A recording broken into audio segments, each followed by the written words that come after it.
The billionaire thought he had it all planned. The CEO was cornered, and the building was empty. The only variable he didn't account for? The janitor. And that single mistake was about to cost him his entire empire.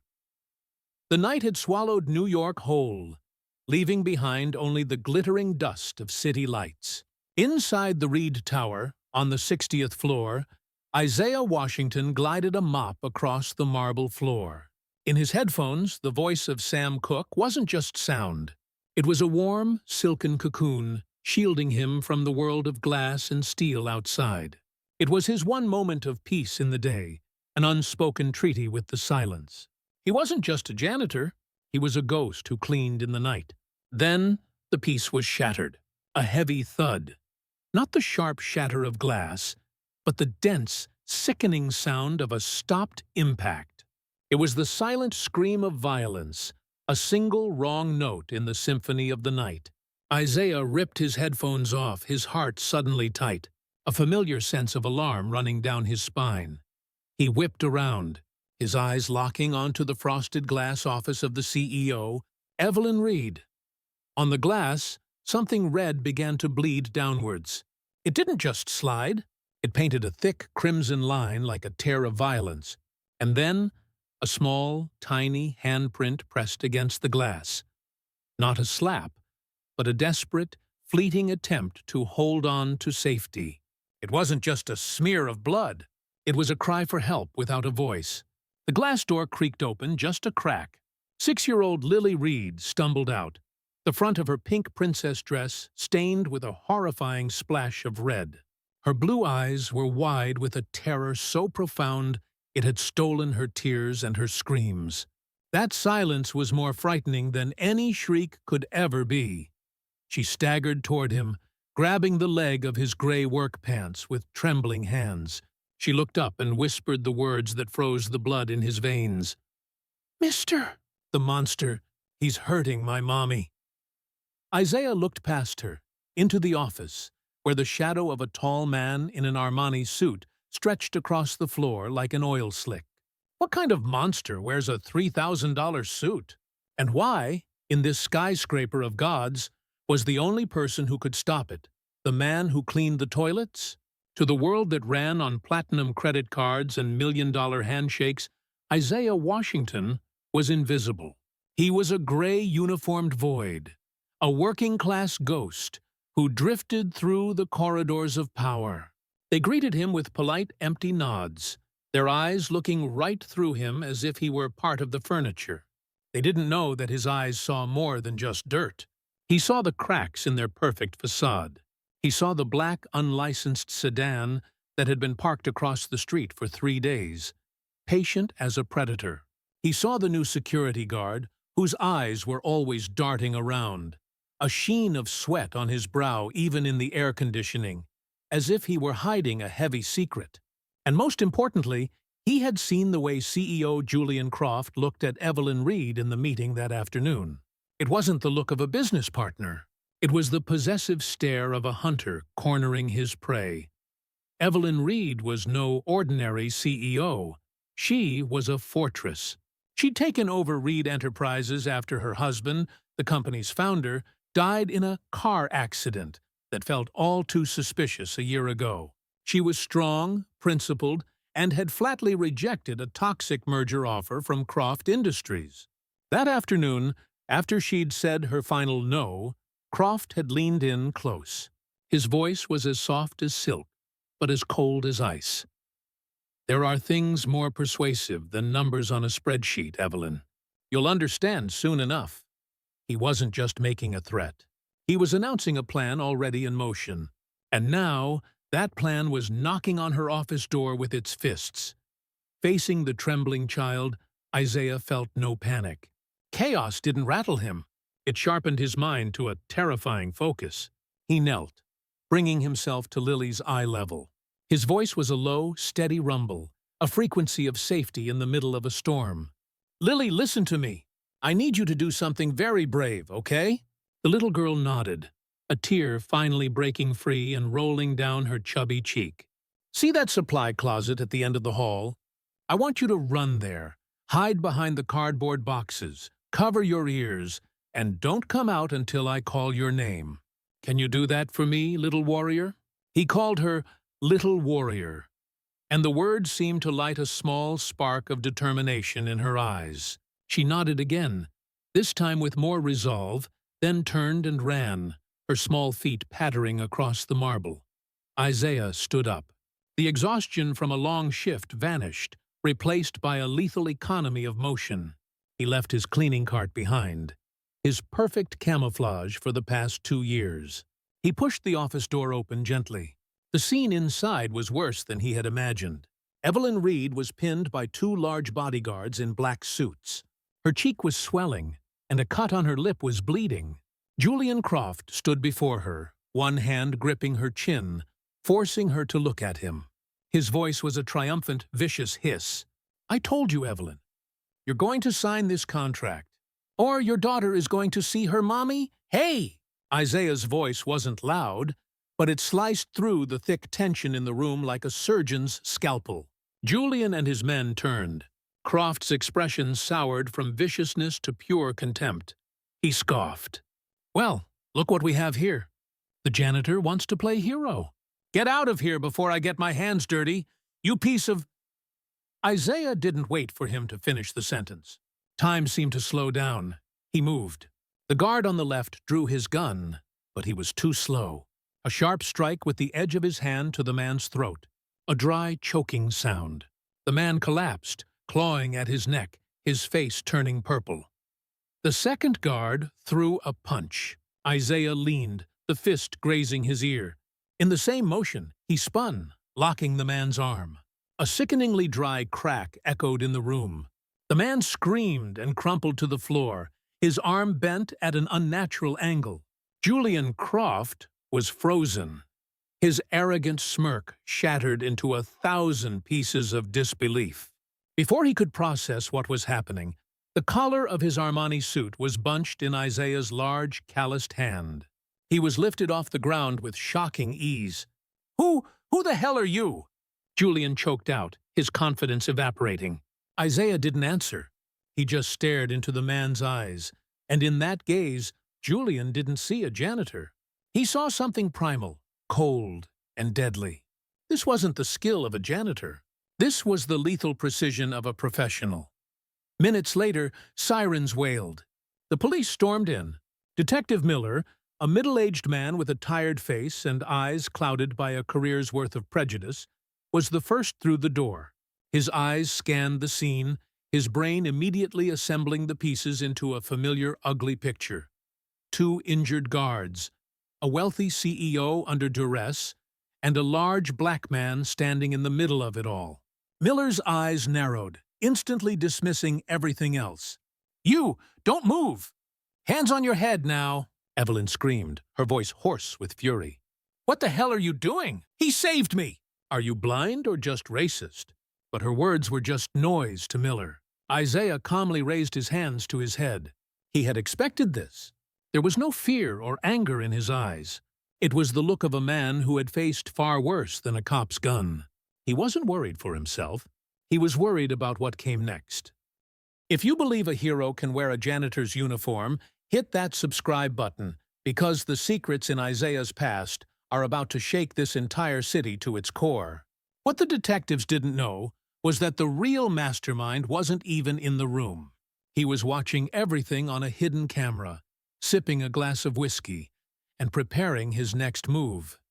The interrogation room was designed to wear down the soul. 4 beige, stained walls, the air thick with the smell of stale coffee, and the regrets of everyone who had sat there before him. But Isaiah sat with his back straight, his hands resting calmly on the cold metal table. He was like a rock, unmoved by the verbal waves Detective Miller threw against him. Miller circled him, the soles of his shoes scuffing against the old linoleum. "So, let me get this straight, Mr. Washington. You, a janitor, took down 2 professional bodyguards? Where'd you learn those moves? YouTube?" "I did what had to be done," Isaiah repeated, his voice as even as a flat line. "Oh, you did what had to be done?" Miller slammed a file on the table, the sound echoing in the small room. Security footage shows you standing still in the corner of that hallway for a full 10 minutes before the incident. You weren't cleaning, you weren't moving. You looked like a predator stalking its prey. What were you waiting for? The right moment to make your move? Or the signal from your accomplices? Miller's words were needles dipped in the poison of prejudice. In his mind, the story was already written. A botched robbery and extortion plot. And the only black man on the scene had to be the ringleader. Meanwhile, in a penthouse overlooking the city, Julian Croft sipped a glass of 18-year-old single malt, the ice clinking softly. The bruise on his face throbbed. But that pain was nothing compared to the sting of humiliation. "I want you to find out everything about this janitor," he snarled into his phone to his lawyer. "I want to know what he eats, where he sleeps, and if he owns a damn cat. Find something, anything, to bury him. No piece of janitor trash gets to interfere with my plans." His anger wasn't about the failed plan. It was about the humiliation of being thwarted by someone he considered an inferior. At the hospital, physical pain couldn't dull the sharpness of Evelyn's mind. She remembered the glass of water Julian had handed her. The taste, a barely perceptible bitterness, was now a blaring alarm in her memory. She picked up her phone and made a discreet call to her private family doctor. "Dr. Martin, I need you to run a full toxicology screen on me immediately. And this needs to stay completely off the record." She was not a passive victim. She was a warrior searching for ammunition for the next battle. Back in the interrogation room, Miller was pressing harder. "Maybe Ms. Reed promised you a cut if you helped her stage this whole thing, huh? Gave her an excuse to back out of the merger?" Isaiah lifted his head, for the first time looking directly into Miller's eyes. The look was so sharp, so penetrating, that the veteran detective instinctively took a half-step back. "You're asking the wrong questions, detective," Isaiah said, his voice still calm but now carrying a different weight. "Oh yeah? Then what's the right question, Mr. Smart Guy?" Miller sneered. "The right question is, why was the entire security camera system for the 60th floor shut down for routine maintenance for exactly 10 minutes tonight? And why did that 10-minute window perfectly coincide with the time of the attack?" The air in the room went still. Miller froze, his face hardening. That was specific, classified information. How the hell would you know that?" Isaiah shrugged nonchalantly. "I cleaned the place. I noticed things." It wasn't an answer. It was a warning. At that exact moment, the interrogation room door swung open. A sharp-looking Asian woman in her 30s, dressed in a tailored navy blue suit, strode in. She didn't walk in like someone asking for permission. She walked in like someone retrieving their property. "I'm Ava Chen," she announced, her voice clear and firm. "I'm representing Mr. Washington. This interview is over." Miller shot to his feet. "We're not done here. This is a major felony investigation." Ava Chen didn't even glance at him. She placed her leather briefcase on the table. "You've held my client for over 4 hours without a formal charge. You denied him his right to a phone call. That is illegal, Detective Miller. If you do not release him now, my next call will be to the Department of Justice. I'm sure they'll be fascinated to hear about your methods." Every word was a small, precise hammer blow. Miller's face paled. He grumbled and signaled to the officer at the door. As they walked down the brightly lit corridor, Isaiah spoke quietly to Ava. "Did Ms. Reed send you?" Ava Chen shook her head, a mysterious smile playing on her lips. "Not exactly." They stopped at the exit. Ava turned to face him, her eyes sharp, as if they could see through every layer he'd built around himself. "Let's just say, my client has a special interest in your well-being, and in the spectacular downfall of Julian Croft." "Who's your client?" Isaiah asked, a vague sense of unease stirring within him. Ava leaned in close, her voice a whisper in his ear. She said a single name, just one name, but it hit Isaiah like a lightning strike. His eyes widened for the first time that night, showing genuine, profound shock. It was a name from his past, a name he thought had been buried in the sand and smoke of Afghanistan.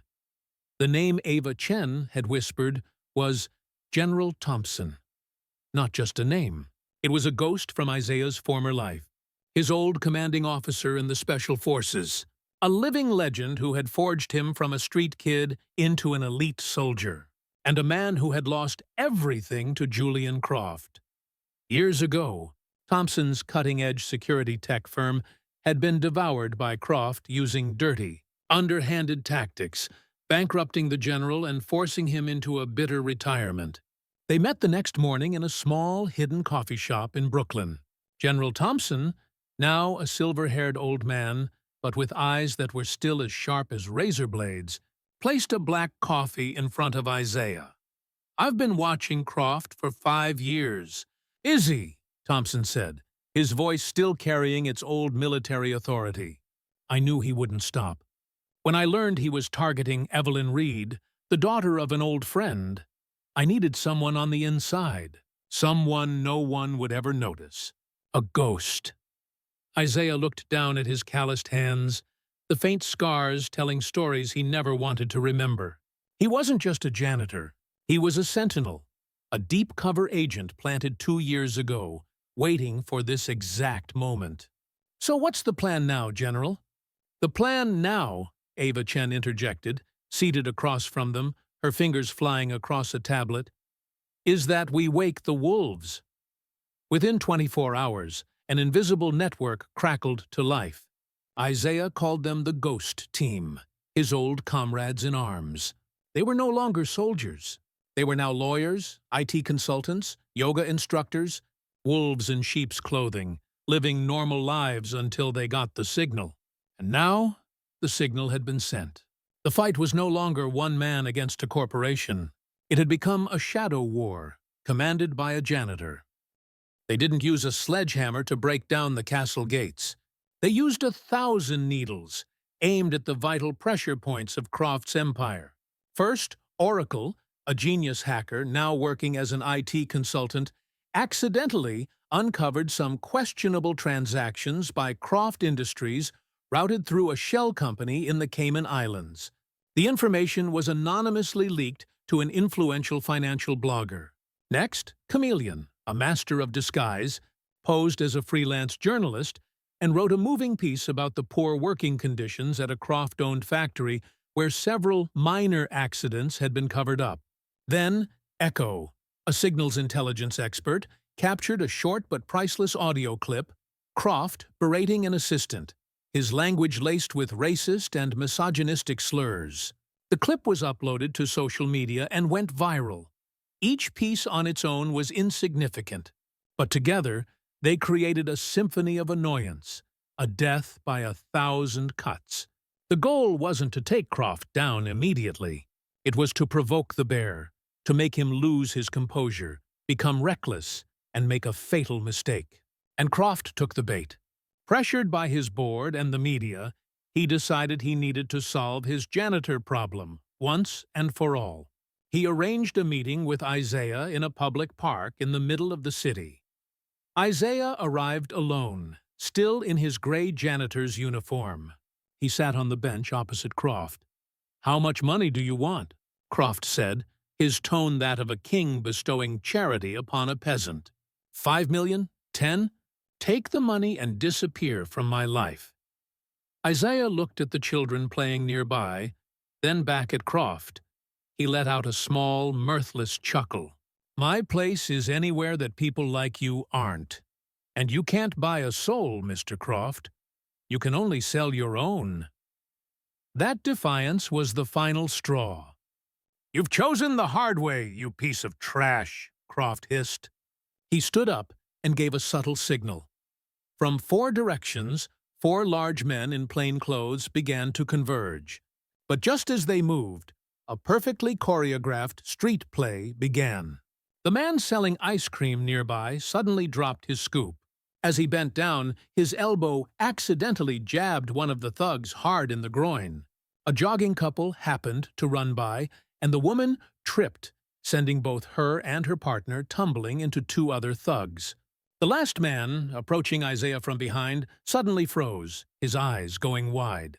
A tiny tranquilizer dart had been fired into his neck by an old woman sitting on a nearby bench, reading a book. She calmly turned the page.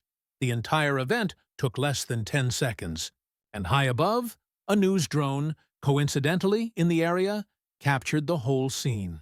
That evening, the footage was the lead story. The headline wasn't "CEO attacked," but billionaire Julian Croft's bizarre and botched kidnapping attempt. Julian Croft had set a trap for a mouse. He had no idea he had just walked into a cage designed for a tiger. The fiasco in the park wasn't the end. It was the first rock that started an avalanche. 1. Evelyn's toxicology screen came back positive for rohypnol, a date rape drug. The city was horrified. The district attorney's office launched a full-scale investigation with a search warrant. 2. The park video went viral, becoming a global meme. The image of a helpless, flustered Julian Croft destroyed the powerful kingpin persona he had so carefully built. The stock of Croft Industries went into a nosedive. 3. And then, General Thompson released the silver bullet. The ghost team had gotten to Richard, Croft's most trusted lieutenant. Under pressure, and faced with irrefutable evidence of his own illegal activities dug up by Oracle, Richard confessed everything on tape. That tape didn't just detail the attack on Evelyn Reed. It exposed a more horrifying truth. Julian Croft had orchestrated the car accident a year earlier that killed Evelyn's husband, clearing the way for his hostile takeover. It was never just about a merger. It was a personal vendetta, a murder that had been hidden for a year. The next morning, as Julian Croft was leading an emergency board meeting, the conference room doors burst open. The FBI stormed in. "Julian Croft, you are under arrest for conspiracy, extortion, assault, and murder." The takedown was broadcast live. The cameras were already waiting outside. They captured the moment a tyrant's empire crumbled. Croft's arrogant face twisted into a mask of panic and disbelief. "This is a setup? You don't know who you're dealing with. I'm Julian Croft," he screamed as they led him away in handcuffs. But no one was listening anymore. His empire had turned to ash. A few weeks later, once the dust had settled, Evelyn Reed summoned Isaiah to her office. "Isaiah, I want to offer you the position of Director of Corporate Security. 6-figure starting salary, full benefits," she said, her eyes filled with gratitude and respect. Isaiah looked out the window at the vast city below. He shook his head. "Thank you, Evelyn, but that's not my path." He smiled. "I do, however, have a counter-proposal." With financial backing from Evelyn and the resources from General Thompson's network, Isaiah started a non-profit organization. He called it the Sentinel Foundation. Its purpose was simple: to use the unique skills of ex-military personnel like himself to provide legal, security, and logistical support to the powerless, to whistleblowers, victims, and ordinary people being crushed by powerful corporations and individuals. They would be the ghosts, the unseen sentinels for those who had no one else to guard them. 6 months later, the Sentinel Foundation's office was in an old building in Brooklyn. Modest, but warm. Isaiah was at his desk, reviewing a new case. Lily Reed was coloring at a small table in the corner. She was drawing a picture of a tall man in a gray janitor's uniform, but with a bright red superhero cape flowing from his shoulders. He was standing protectively in front of a woman and a little girl. Isaiah smiled, a genuine, rare smile. This was all he needed. His phone rang. An unknown blocked number. He frowned but answered. "Washington." There was silence for a few seconds, just a faint electronic hiss. Then a voice came through. It was electronically distorted, impossible to identify, but it was as cold as metal scraping on glass. "You took down Croft. Impressive. For a janitor." The voice paused, as if savoring the insult. Isaiah's body went rigid. The sense of peace he'd felt moments ago vanished. The voice continued, almost a whisper. "But he was just a branch, Captain Washington." The use of his old rank was like a curse. "You haven't even seen the whole tree." Click. The line went dead. The smile on Isaiah's face froze, then melted away. The warmth of his victory was extinguished by an ice-cold wind from a place he didn't know existed. He looked at Lily's drawing, then out the window at the city's spires rising like spears. He had won a battle. But he suddenly realized his war wasn't over. It had only just begun. Who do you think was on the other end of the line? An old rival of Croft's? A larger organization he worked for? Or a ghost from Isaiah's own past? Leave your theories in the comments below. They thought he was just a janitor, but they awakened a legend. If this story of an unsung hero touched your heart, subscribe to Toch Story for more powerful tales of courage that deserve to be told.